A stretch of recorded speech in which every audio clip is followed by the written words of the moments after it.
What is going on, world? What's up, YouTube? It's Zero here. Today I'm bringing you guys a brand new episode of the 8 Below Show. Welcome everyone to 8 Below. Thanks for being here. Guys, we have a ton of stuff to talk about here in today's episode of the show, so let's get into it. Our first topic of the day, guys, is going to be about Back 4 Blood, the game in which a lot of us are really excited about from Turtle Rock Studios, the ones who gave us Left 4 Dead. And this is supposed to be a spiritual successor to Left 4 Dead, which makes it even more exciting because it's going to be somewhat similar, but also I think Turtle Rock is going to have their own kind of give us their own flavor to what they would really like to see and kind of put together something that I think we're all going to really enjoy in the end. So let's talk about it and everything that we know at this point, guys, about Back 4 Blood. This is an article that was written by Heather Wald from Games Radar. We're going to kind of break it down and talk about it. So let's do it. So everything you need to know about Back 4 Blood, that including, guys, release date, microtransactions, and more. Turtle Rock Studios' upcoming co-op zombie shooter will be a spiritual successor to the Left 4 Dead series. Ever since Left 4 Dead 2 was released back in 2009, fans of the co-op zombie shoot-'em-up fest have been hoping for more, and happily, the studio behind it have finally answered our prayers with the announcement of a spiritual successor to the series Back 4 Blood. Turtle Rock Studios and Warner Brothers Interactive Entertainment officially revealed Back 4 Blood just a short while ago in March, and Left 4 Dead fans everywhere felt their zombie killing hearts soar. As a spiritual successor to Left 4 Dead rather than a sequel, Turtle Rock have said it is an entirely new IP that will be a co-op zombie first-person shooter of a similar vein. So while it's not actually Left 4 Dead 3, it'll have a lot of similar or familiar elements. And so this is really exciting, guys, because I've stated on the show before that Left 4 Dead has been like untouched for a while from Valve, and I feel like Valve just doesn't really care that much about Left 4 Dead. They care more about Dota 2 and you know, and of course their biggest games like CS:GO. They even are doing Half-Life. Maybe they'll get around to Left 4 Dead, but people have been asking for a Left 4 Dead sequel for so long after Left 4 Dead 2 released, and they just really don't seem to care that much. And you know, Valve just seems like one of those developers that some of those IPs, they just are very, slow to really make anything happen. And the same can be said for even the IPs they have currently. Their biggest games like CS:GO and even Dota 2, a lot of times those games aren't updated that often. And I'm not saying that they don't care about those games, because those are kind of like their bread and butter, but they're just kind of slow in, their development process. So maybe a Left 4 Dead is something that we will see in the future, especially now that a Back 4 Blood got announced. But it might be something we see in the future, but I don't know if it's going to be anytime soon. Turtle Rock, though, is taking full opportunity of an IP that they know because they've worked on it, obviously. And now they're working with Warner Brothers to bring this thing and make this thing happen, in the very foreseeable future. And, even if Left 4 Dead 3 did come out at some point, they're already going to be ahead of the curve because Back 4 Blood would be out. So in a frequently asked question post about Back 4 Blood, the community manager answered a series of questions about the title, but a lot of information has yet to be revealed. What we do know is that it's to be a premium AAA title that will utilize everything the studio has learned from developing previous games such as Left 4 Dead and Evolve. We are going back to our roots and at the same time innovating on them. We know we have some big shoes to fill, but we're going all out to surpass everything we've done before. Back 4 Blood is being made in Unreal Engine 4, and given how far game development has come since we saw Left 4 Dead 2, it'll be exciting to see how the next-gen zombie fest from the studio will turn out. And then the Back 4 Blood release date hasn't been announced, but it might not be so far off, and that's something that I think a lot of us actually think. We think that most likely the release date of Back 4 Blood is probably sooner rather than later. I think the reasoning behind that is because I think they want to bring this out as soon as possible, because a lot of people, there's a lot of hype building, and a lot of people have wanted Left 4 Dead 3, and so they want to bring this game out as quickly as they can, even though, of course, they want it to be finished and polished, but they want to bring it out as quick as they can, a fully finalized product to the public, well before Valve would even have time to react and, you know, get a Left 4 Dead 3 made at this point. So I gotta say, guys, I really think that what Turtle Rock is doing is they are significantly trying to just take a lot of those people and players away from the Left 4 Dead franchise and over to their franchise Back 4 Blood now, even though they worked on both of those. Something similar that, you know, kind of I thought of was what Riot Games is doing right now, kind of really, they are making an aggressive approach to take over esports and just some of these other, you know, genres as we know it, that being like the first-person shooter that's going to be coming out under the codename Project A, which is supposed to be a spiritual successor to CSGO. And Riot Games, knowing them, I just got to say this, Valve they better get it together and real quick, because if they don't, there's going to be serious issues. There's going to be a lot of this revenue and you know, eyeballs are going to be kind of, and you know, players are going to be shifting to these other games because we've been asking so long for Valve to do something and they're not doing it. And now there's other developers that are like, hey, Valve doesn't care. Well, we do care. So let's start, you know, tapping into this, you know, fan base, and that's exactly what's happening right now. So it hasn't been announced, so like I said, it's probably not too far off. Obviously, Back 4 Blood, we don't have a trailer yet. That's something that I'll absolutely keep you all up to speed on. I think it's going to be probably, I mean, we might see it this year. We may, you know, I would assume we're going to see it this year, and then it'll probably, like I said, the game will probably come out, guys, in 2021 most likely. I mean, maybe it'll be 2020. It's hard to say at this point. But, of course, I'll keep you all up to speed as some more information comes out. Back 4 Blood will be on PC, Xbox One, and PS4, but it could come to Switch too. In the FAQ, the studio confirmed Back 4 Blood is set to hit PC, Xbox One, and PS4 upon release. But folk hoping to pick it up on their Switch shouldn't feel too disappointed just yet. After confirming which platforms it will be hitting, the FAQ also states that more possibilities aren't out of the question, so it's very possible that a Switch version hasn't been written off yet.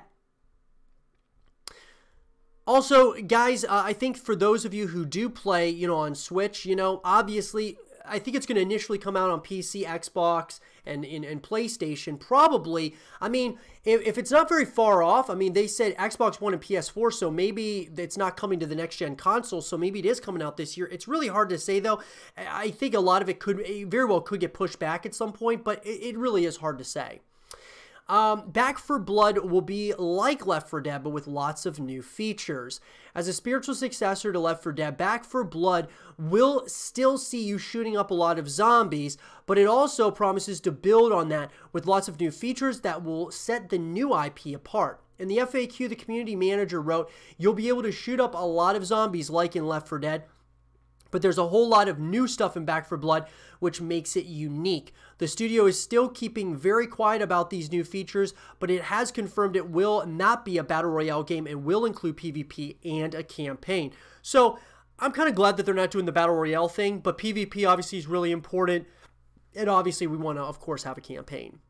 Left 4 Dead included several different modes like Survival, Scavenge, and the competitive mode Versus. On April 1st, Turtle Rock tweeted out a picture with a whiteboard that had all sorts of silly gameplay features and said only one of these things is confirmed in Back 4 Blood. You can just make out that playable mutation zombies is listed with a tick beside it, and it later appeared on the FAQ. Mutations were essentially modified playable modes, so it'll be interesting to see what's on after. And then, of course, guys, it says that Back 4 Blood, which I think this probably goes without saying, but Back 4 Blood will be set in an entirely new game universe, which I think is really important as well. I think it's important for Turtle Rock to push I mean, obviously bring us a game that's a spiritual successor, but don't make it in that same, you know, universe, that same world. We want different things. We don't want the same exact types of, you know, zombies and such that we go up against, right? Like, we want to have different types of zombies, different types of creatures. We want things to be different. We want it to feel like a Left 4 Dead, but not like, you know, not like a copy and paste, obviously. Warner Brothers Interactive Entertainment president David Haddad spoke about the multiplayer FPS in a news release in March, saying that the publisher is excited to create a new gaming universe built specifically with the large co-op zombie shooter community in mind. Since it's not a sequel, it was given that it make a departure away from setting in the Left 4 Dead games, but we can't but wonder how far it'll stray from the settings in America, and if it will include any subtle nods or Easter eggs to Left 4 Dead. And I do think it will do that. I think it will have Easter eggs to Left 4 Dead. Now, this is one thing that obviously is a very touchy subject for many people out there, right? And that is post-launch content, as well as paid post-launch content. So microtransactions have become more of a concern for players when it comes to the release of a new multiplayer game. As such, Turtle Rock did make mention of the topic in its FAQ, saying there could be additional paid-for content after release, but it's currently focusing on the base game before thinking ahead to any sort of DLC. Right now, we're focusing on making the best, most fun, and exciting game we can. We'll figure out the post-launch stuff later, but if we do have paid post-launch content like microtransactions, we want to do something that the community feels good about. So I think, look, guys, with microtransactions, these are, you know, things that we just have to expect now from, you know, game developers and just from video games in general, because the developers have to be, there has to be a reason for them to continue supporting any particular title. A lot of times you can't just go based on pure, you know, amounts of sales as far as your sales go for the base game. Just because, you know, to run those servers and all that, a $60 product, it's just not really, you know, going to do a lot for them unless it's like a GTA, which I don't think Back 4 Blood is going to be on the same level as Grand Theft Auto. But that being said, guys, I also think that you have to look at, we've paid $60 for games for so many years. It hasn't gone up with inflation, so you have to look at that as well. Microtransactions, as long as they aren't, you know, deceptive to the consumer or a pay-to-win like kind of scheme that is put together, I think that they are fine if they are done in the right way. So, and I'm totally okay with microtransactions being in games, and I've said this on a number of occasions. You know, as long as it's not to pay to win, and I understand why they do it, because they have to be making money, and it also gives you more opportunities to, you know, connect with that world and buying, you know, whatever, purely cosmetic items. I like the stuff that I can earn in game. And, you know, I know a lot of people are like me as well. I never really got into the whole microtransaction thing, unless it's like a DLC map pack or something, but I think, guys, that we can probably, it's hard to say whether Turtle Rock, which way they're going to go on this. I feel like Warner Brothers is going to have some say in this, saying like, look, we got to have microtransactions and, you know, things of that nature. We'll just kind of have to wait and see. I'll, of course, let you all know as we get more information. And let me know what you guys think in the comment section below about Back 4 Blood. Are you guys excited about it? Let me know what you guys think. Do you guys think that this is going to be the next Left 4 Dead? Let me know what you guys think, and I would love to have a real conversation about it. Our next topic of the day is going to be talking about Cliff Bleszinski, or Cliffy B, as everyone really has called him over the years. The guy in which really made his name known in gaming with Gears of War and the Gears of War franchise. And obviously, guys, we talk about Gears of War quite often on the channel, and I definitely wanted to take, you know, this segment of the show to talk about some recent developments that came out with Gears of War. That being that Rod Ferguson ended up leaving the Coalition, and he is actually going to be going over to Blizzard to start working on Diablo. And so he posted, you know, some news that I began working on the Gears of War over 15 years ago, and since then it has been the joy of my life. But now it's time for a new adventure. I leave Gears in the great hands of the Coalition and can't wait for everyone to play Gears Tactics on April 28th. So a lot of the reception on Rod Ferguson leaving the Gears of War franchise was that Gears of War is a sinking ship and everybody's, jumping off and Rod Ferguson, since he basically was the face of Gears of War for so many years, ever since like the comeback of Gears, and now he's moving over to Blizzard to work on Diablo. There's a number of questions that come into mind here when it comes to Rod Ferguson and him leaving, in my eyes. Number one is maybe he just got, a better a better salary. Maybe he just got, Diablo's a bigger franchise, technically speaking, of course, than Gears of War. And so maybe him moving over there was just a smart move, financially, but also maybe he just wanted to try and work on something new, something fresh. Because look, Gears of War, he's been working on it since, I believe, Ultimate Edition, and then of course Gears of War 4, Gears 5. I mean, so he's been working on a lot of these different things, Gears Pop as well as Gears Tactics. He's had a lot to say in a lot of the things that have been going on, but I think, guys, that he may just want something new, something fresh, and he wants to kind of get away from a lot of the negativity that's built around Gears 5 right now and just the Gears of War franchise. Which I don't blame him for that. I really don't. And I want to say thank you so much to Rod Ferguson for bringing back Gears of War for all of us. I don't think there's enough credit where credit's due when it comes to those things. So, thank you for bringing it back. Epic Games wasn't doing anything with the IP until Rod Ferguson, and the Coalition were, created to bring this franchise back from the grave or from limbo, essentially. And now look at it, it's a franchise that's fully back, right? And obviously there's issues and things of that nature, but he was part of that core that really brought this franchise back. Well, anyways, Rod Ferguson's now moving onwards. He's moving on with his life, moving on to Blizzard, where he's going to be working on the Diablo. But Cliffy B, he did tweet out shortly after Rod Ferguson had announced his departure from the Coalition. Cliffy B says, offer still stands to consult on the Gears franchise, Microsoft. Your move. Rod had a bunch of mine and Lee Perry's unused ideas sitting on the cutting room floor.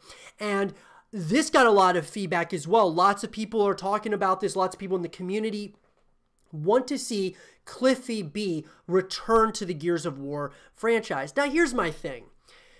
Cliffy B, I really do. I respect him as a game developer. However, there's been times where he just, he's constantly, there's been times where he doesn't really watch what he says, and sometimes it gets him in trouble. And one thing that I've noticed that he did tweet out on his Twitter a while back was that it actually wasn't even really that long ago, but he tweeted out stating that he didn't want, like, he didn't need to make games anymore.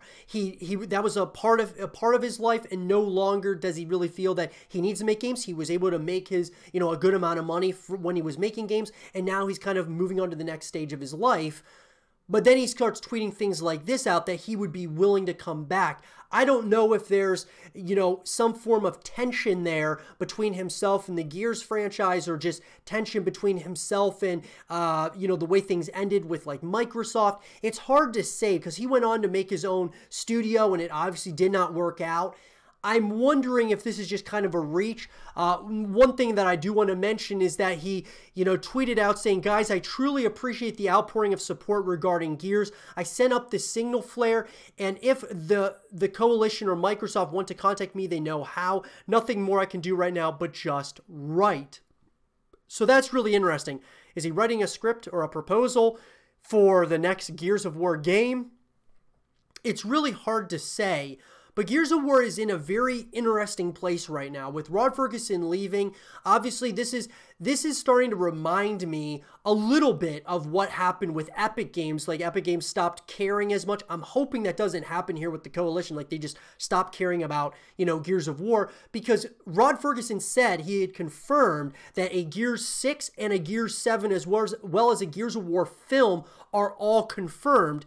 So that being said, that kind of leads me to wonder what is the future here for Gears of War if Rod Ferguson's leaving. Now, Rod Ferguson did say that it's in good hands with the Coalition, but obviously there's no one there that's really the top dog now. And Rod Ferguson was that guy. So is Cliffy B going to be that guy and come back to the franchise? I just don't know if it's going to be a really good idea. I mean, maybe it will be. It's hard to say. But Cliff Bleszinski he created a really big ego over the years with Gears of War. And I actually think it's part of the reason why there was a downfall. It was just that, after Gears of War 3, I thought Gears of War 3 was the best Gears ever made, without a doubt. I always will give props to Cliff and all the guys over there at Epic Games who were put Gears of War 3 together, because it's the best Gears, in my opinion, to this day. However, Gears of War Judgment came shortly after that, and that was the worst installment, in my opinion, in the Gears franchise. And that was the game in which I really felt like they just did not care. That was the game where it was like, okay, Epic Games does not care at this point about this franchise. And then, of course, we went into a limbo state, and then, of course, Coalition's created, and boom, we get the, Ultimate Edition.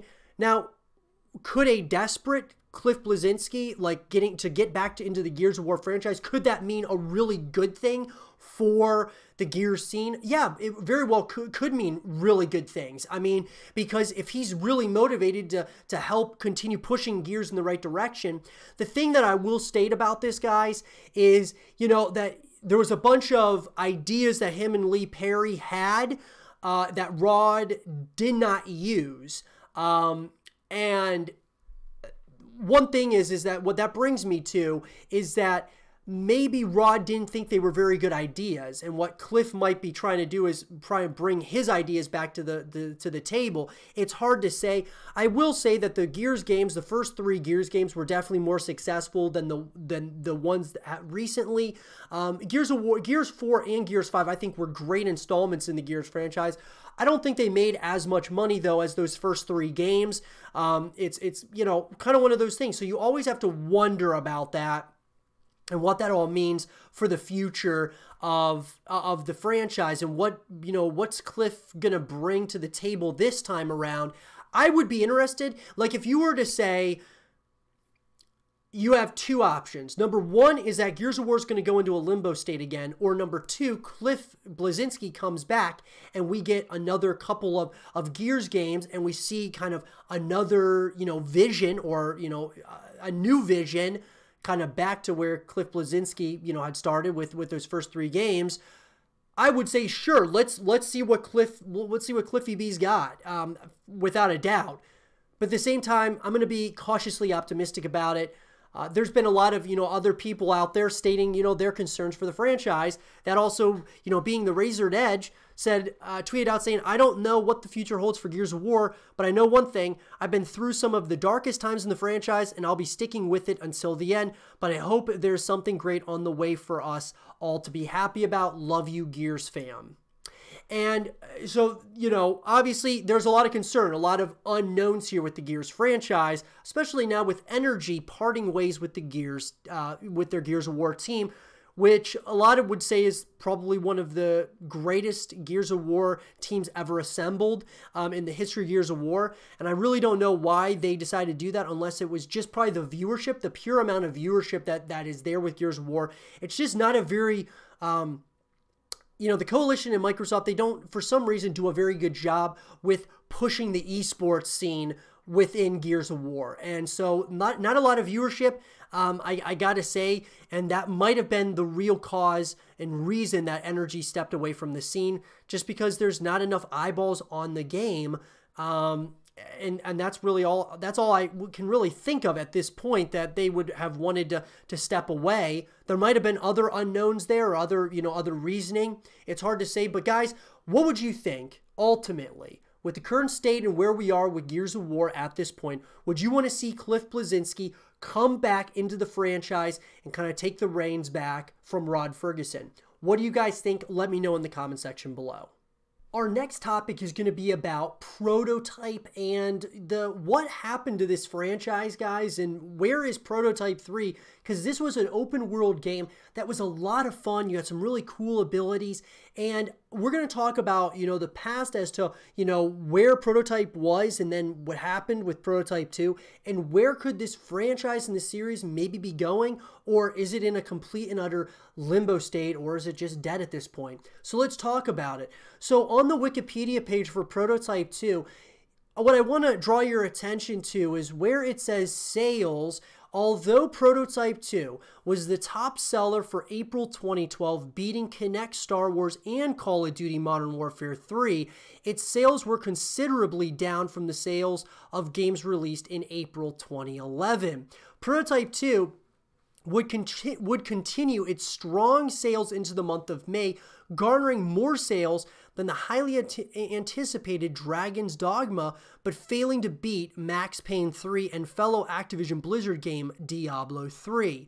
On June 28, 2012, Activision announced that despite the substantial investment, the game did not find a broad commercial audience, and as a result, developer Radical would encounter layoffs and the studio would be reduced to a supporting role towards other Activision projects. So they didn't completely close down Radical, but at the same time, a substantial investment. So obviously Activision put a lot of money into Prototype 2, and it just didn't meet those expectations. The first Prototype was awesome. The second one was not as good as the first, in my opinion. I thought the first one was by far a lot better than the second one, but I didn't think the second one was by any stretch a bad game, and I think that Prototype is one of those franchises that deserves to exist within the video game industry. I just think it's one of those games that's a lot of fun, and I think there's a lot of ideas there that you could certainly get from a Prototype 3.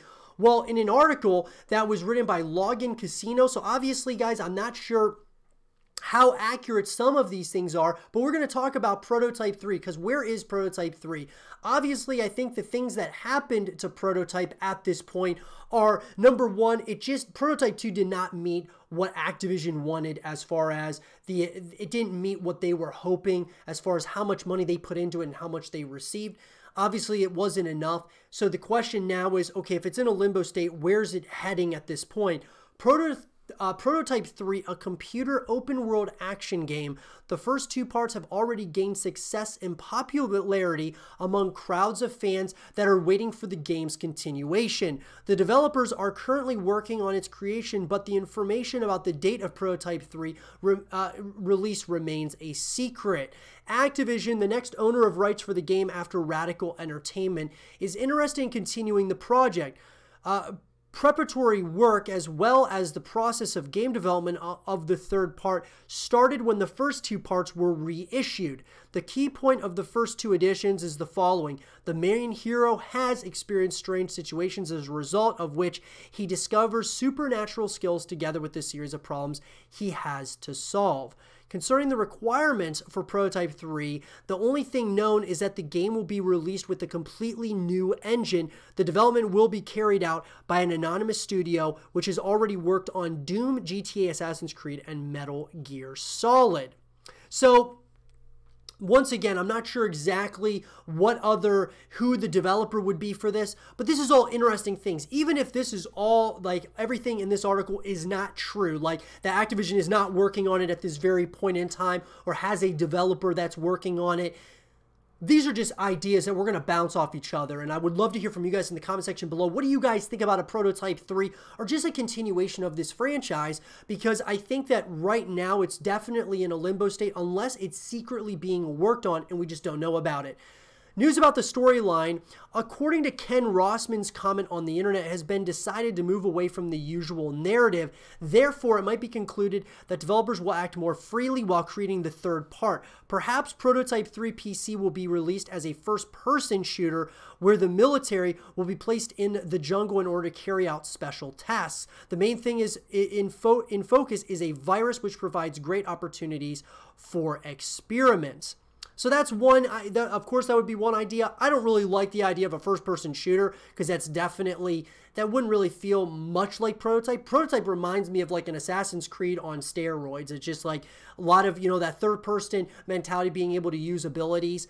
But as far as Prototype 3, I would assume, guys, that if a Prototype 3 did come out, right, I would anticipate and assume that it'll be on Xbox One or PlayStation. It'll be on Xbox, PlayStation, because obviously it'll probably be on the next generation consoles, most likely, because we might not be, that close to a Prototype 3. So let's just say it comes out on Xbox Series X, PS5, then PC, of course. And, I don't know if it would ever come out on the Switch.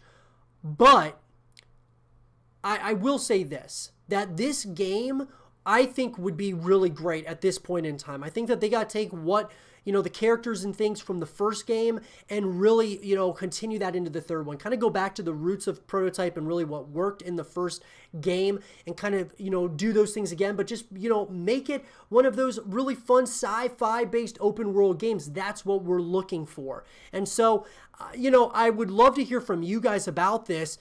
Would you want to see another Prototype? Because this is a game and a series that I think it did build a lot of popularity with the first Prototype, and then the second one obviously didn't have as good of a reception.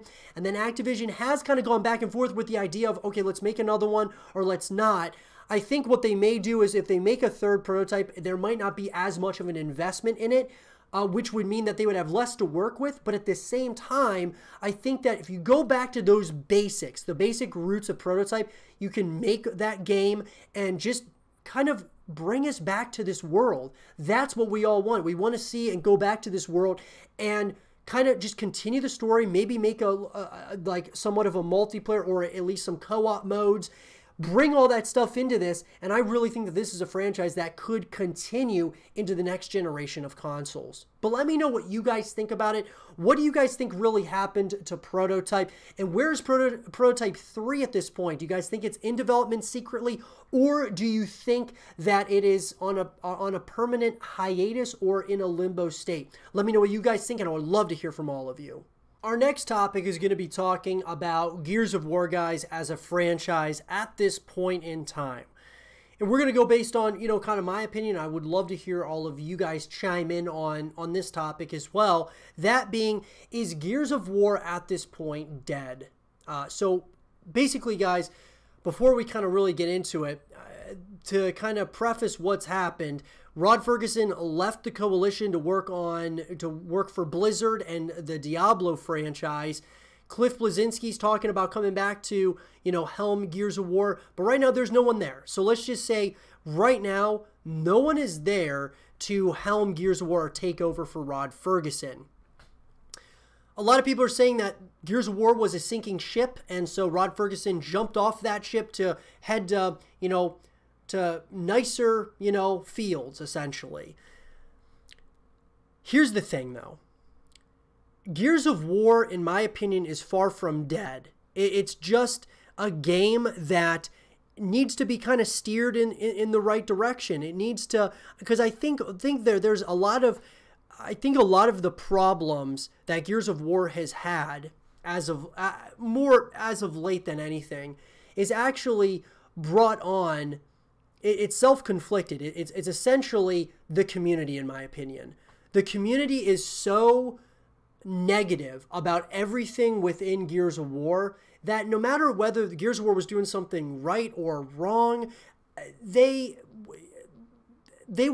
no win-win situation for the Coalition and Rod Ferguson, all those guys. I mean, there just isn't. Now, obviously, I mean, I remember people complaining even when Gears of War 3 was out. And that was, in my opinion, the greatest Gears game ever made. Each Gears of War has had issues, but I think it's the community so much that it's just, there's so much negativity. And see, the fan base isn't big enough to sustain a huge amount of negativity. I'll give you an example. Call of Duty is another game which I love, one of my favorite games of all time, with StarCraft and Gears of War. Call of Duty has a massive, huge fan base, right? Absolutely, I mean, it's monstrous. there's a lot of complainers there too, or a lot of negative feedback that comes out. The same can be said for like games like Fortnite. But here's the difference. A game like Call of Duty or Fortnite, they can absorb that negative feedback and such because there's so many other people playing the game. With Gears of War, it's at this point, even though I don't believe it's fully a niche game, there's just a lot of people out there that when there's consistent negativity around the game, a lot of those people that hear the negativity or see it on social media are just going to be kind of turned off from even playing the game, and they move on to other games and other shooters and whatever it might be. So is Gears of War dead? No, I don't think it's dead. And because obviously Gears 6 and Gears 7, those were, confirmed by Rod Ferguson. Now I know Rod Ferguson left, but he did say that a Gears 6 and a Gears 7, as well as a Gears of War movie, are all confirmed and are going to be coming out at some point in the future. So, look, how can we move forward? There's a number of things that I think that we can do. Obviously, supporting content creators, supporting, the streamers, supporting the pro players, watching the events, guys, just having even if you're not like fully watching the matches like 24/7 or what, the matches as they're on, at least if you have them up on Twitch and you just have them kind of as one of those tabs on your computer that you kind of come back to and you watch different matches, support the scene. If you want to see the growth of the scene continue, you got to be, you really have to be supporting it in different ways, whether that's by playing the game or by, supporting content creators, streamers, pro players, watching the esports scene.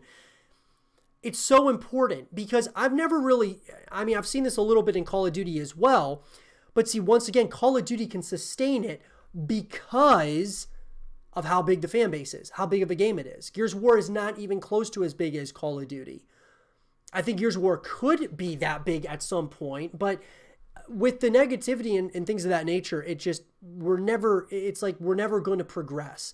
I've never seen so many pro players in a scene, other than maybe Call of Duty, complain about everything within the game. I mean, so many complaints have been coming towards the Coalition, just stating that the game is just not playable. It's like, look, this is your job. It's like, we understand that you want, certain things done in the game, but, I just feel like all this negative energy is bringing your scene down, and the further it comes down, the less viewership there's going to be, the less sponsors there'll be, less teams there'll be, and then you're not getting paid. And so that just is mind-blowing to me. I compare it to the challengers of Call of Duty who complain about where they're playing in their tournaments, and it's like a $250,000 tournament, and they're complaining about they're playing in a parking garage.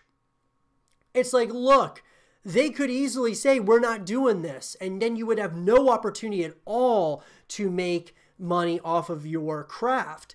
And you should be able to, but it's just, it's one of those things, guys, that you have to really tread a fine line here between complaining and just being completely bashful and obnoxious to the developers, because not only is it's hurting the scene, but it's also, kind of demotivating the developers. It's not motivating them to continue doing things for you if you're just going to cuss them out on social media.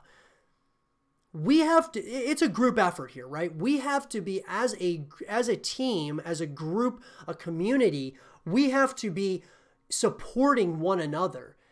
Look, if the Coalition's doing something wrong, saying something, sure, but like going, being completely and utterly, out of line, I can really probably say being out of line about it, and, complaining about things that I'm sure the Coalition is trying to do things behind the scenes.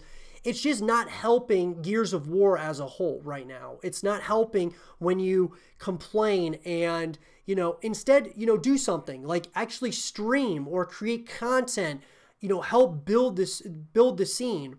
There's so many pro players I don't even see stream on Twitch or on YouTube. You just don't see it, and it really hurts the scene. It really does, guys, and it's really unfortunate. Sometimes I wonder what the future holds after this upcoming year of esports, or the Gears esports scene. Obviously, when the developers change the meta or have an update right before a tournament, sure, that doesn't help, right? We all know that. But look, there's a certain way that you can go about conducting those types of things, those types of complaints, without hurting the scene. Just kind of giving constructive feedback and such. Just go lashing out on social media is just bringing the scene down, and it's just not helping. And I think that a lot of people out there are, you know, starting to kind of really see through what's going on. And a lot of that being like sponsors and other teams that are looking to maybe come into the scene. And it's really sad, and it's unfortunate. And I'm concerned. I'm more concerned now than I was, you know, when Gears 5 first launched. I'm a lot more concerned about the future of the franchise. Now with Rod Ferguson leaving, there's a lot of question marks here. Is this going to be a game that goes right back into limbo, a limbo state like it was after Gears Judgment? You know, but guys, look, the best way that we can continue moving forward here is by supporting each other, that being like streamers, content creators, the pro players, supporting the esports scene, trying to get, you know, watch it. If you enjoy Gears of War, why wouldn't you watch it? I mean, you know, I enjoy Call of Duty. I always have, anytime the Call of Duty League's on, I got it on my TV. Anytime that the Gears Pro scene is being played, as far as like, you know, the PGL, I'm watching it on my computer, on Twitch. Same thing with StarCraft. I'm watching these tournaments because it not only does it help the scene, it's fun to watch, and I love the game, so it's, why not? Why not just have it on there? That helps support it. The negativity has got to go, guys. I mean, I understand that there's just, you know, I understand some of the negativity, but man, like, it's over the top. And for a scene that's not nearly as big as Fortnite and Call of Duty, we act like this scene is as big as those, as big as Call of Duty, as big as Fortnite, because the criticisms that come out, some people must think that it's sustainable, but it's just not. This scene is not as big as those games, and it's really going to hurt in the long run. So guys, look, support each other in this time as we're trying to move forward. I'm going to try to do my part, whether that be continue to create Gears of War content for all of you, and to really start conversations on YouTube and even on Twitch. I think it's important, guys. But Gears of War is far from dead, in my opinion. I think that we still have a very bright future, but we got to stop with all the over criticizing, and we have to, you know, give credit where credit's due.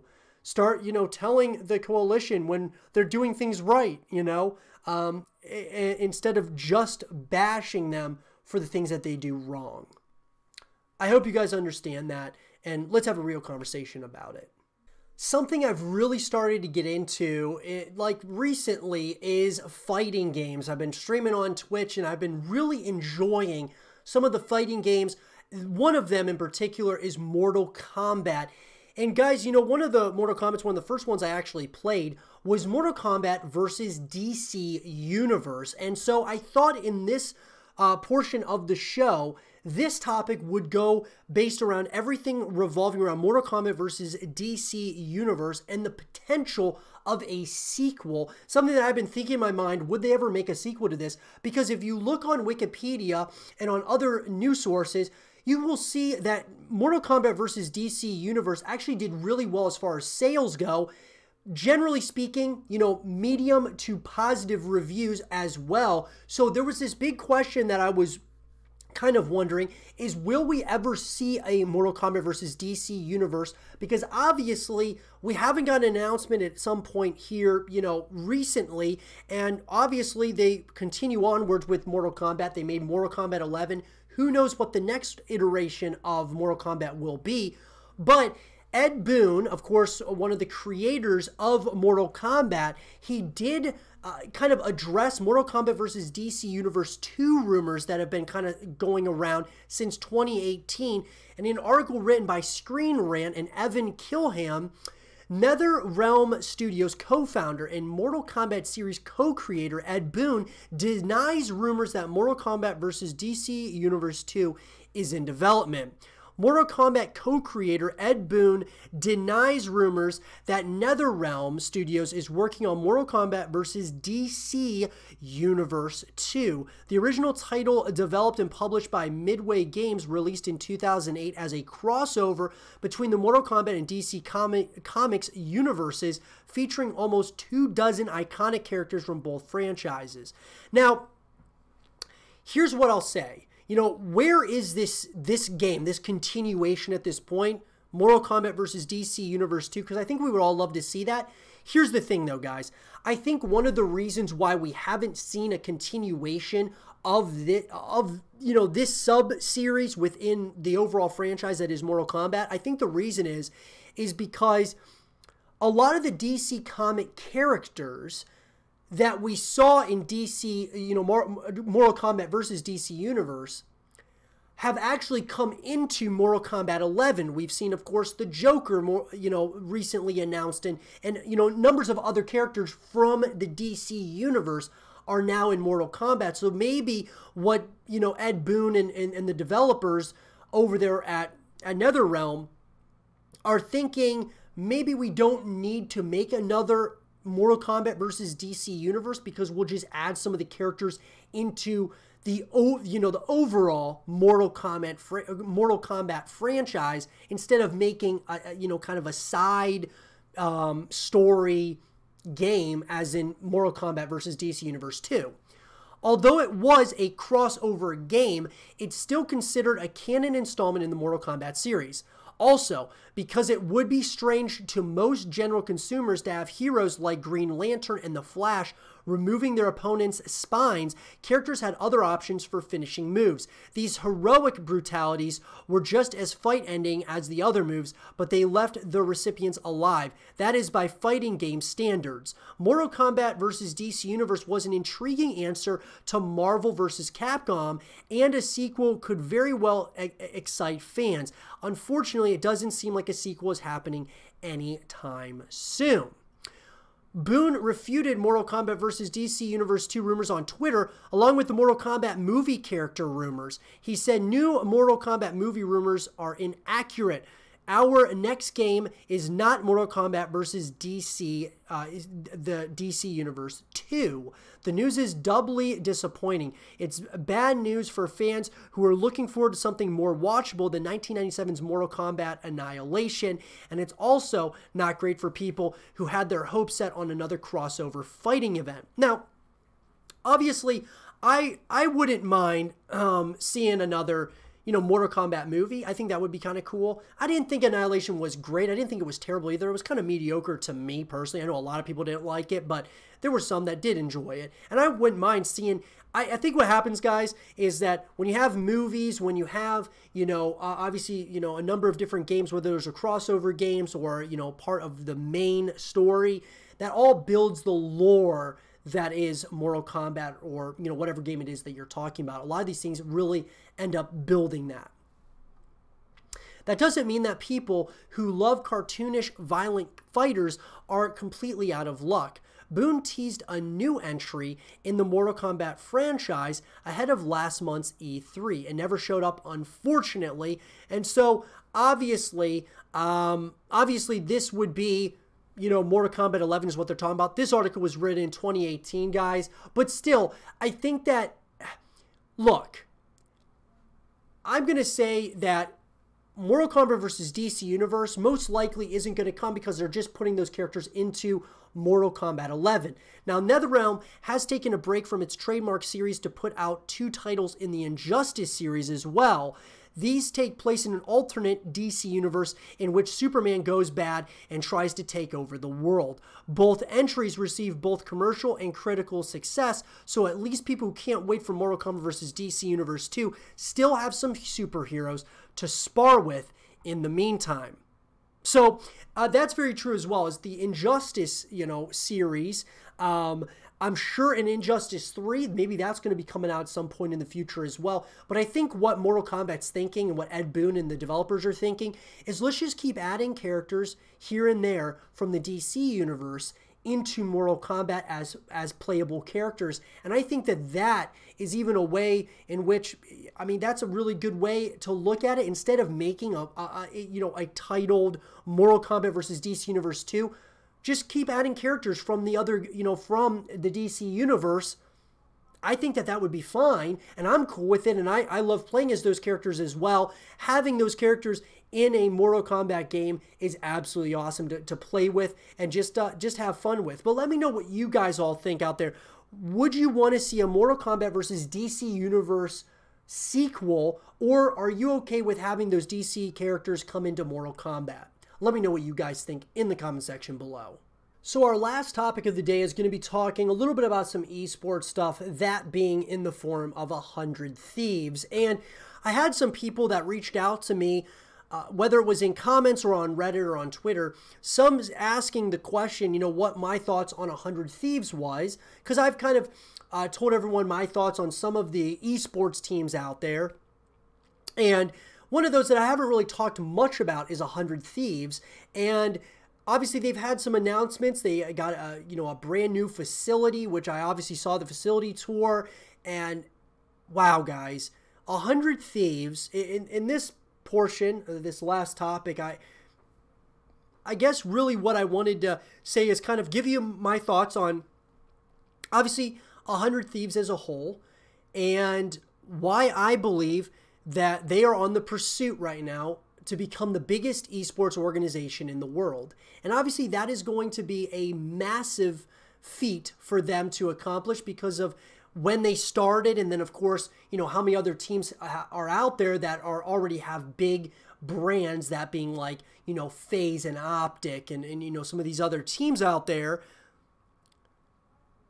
But 100 Thieves, guys, when they first announced, and Nadeshot announced that he was making this team called 100 Thieves, I thought, man, that's a really cool name. That was the first thing that came to mind. I was like, man, that's a really sick name. And then on top of it, when they showed off the logo, I was like, man, this looks really cool. Then there was a hiatus where there was nothing that came out about 100 Thieves. Like, we were waiting and waiting and waiting to see what was going on. It was like, oh, maybe Nadeshot just doesn't want to do it, or, something ended up happening, or, whatever the case might be. But then all of a sudden, things started happening. And they started happening more rapidly. And now, after, all this time, they've got a brand new facility that's, the Cash App facility is what I think it's called. And my God, what an incredible facility that 100 Thieves has. They've got an incredible facility. They are easily on the pursuit, guys. Not only inside of their facility do they have, areas for the different esports teams, but they also, for the when I say esports teams, I mean where the esports teams train and things of that nature. And then, of course, their business development sector and of course, where all their streamers and their content creators are doing their work in those studios, and all the way to their apparel line, where they're always working on new apparel and new things to push out there because they want to be an apparel brand. I gotta say, I've been critical of 100 Thieves, guys. I really have in the past, because some of the reasoning why Nadeshot didn't get into the Call of Duty League kind of bothered me. And just reasoning, that, and when I say with the Call of Duty League, the big one was that he felt that he didn't want to be a part of the COD League because they couldn't keep their name 100 Thieves, which obviously isn't true, because LA has the LA Optic and the LA, Guerrillas, which obviously the Guerrillas are completely new, but Optic was able to keep their name. FaZe was able to keep their name in Atlanta. So to me, I think it was just kind of it just seemed somewhat like an excuse to me. And, there's been other things that have come up in the past with 100 Thieves that just kind of, I don't know, I just didn't fully buy when they, when they would explain, why they were or were not doing something in particular. But that being said, 100 Thieves has surprised me over the years, guys. Really surprised me.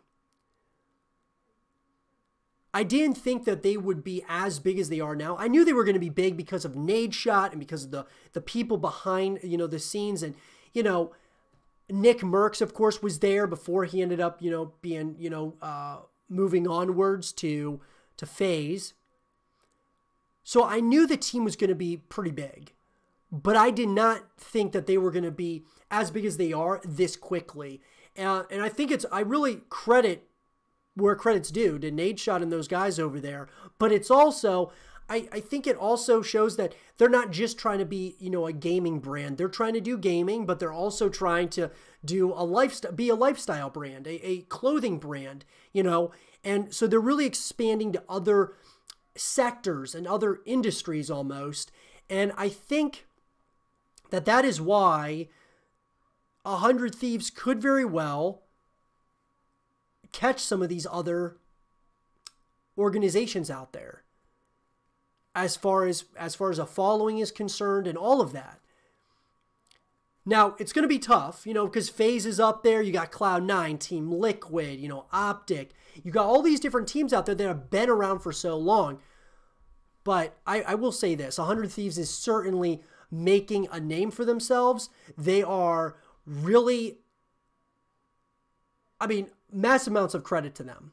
Seriously, massive amounts of credit to those guys over there for all the work that they've been putting in. You just look at the Cash App compound, and my God, you look at that place and it's like they're building something here.